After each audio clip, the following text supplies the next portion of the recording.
السلام علیکم، آپ دیکھ رہے ہیں کے نیوز ایچ ڈی میں ہوں حارث علی شاہ گیلانی۔ چلتے ہیں آج کی اہم خبروں کی طرف۔ تازہ ترین خبروں سے باخبر رہنے کے لیے ہمارے ساتھ رہیے۔ رخ کریں گے خانے وال کا، جہاں سے رپورٹ کر رہے ہیں ہمارے نمائندے ساجد محمود ملک۔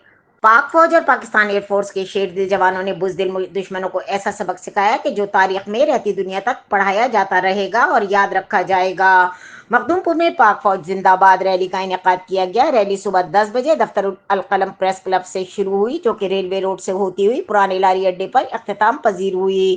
عوام کی طرف سے ریلی پر پھولوں کی پتیاں نچھاور کی گئیں اور فضا پاک فوج زندہ آباد، پاکستان زندہ آباد کے فلک شگاف نعروں سے گونج اٹھی۔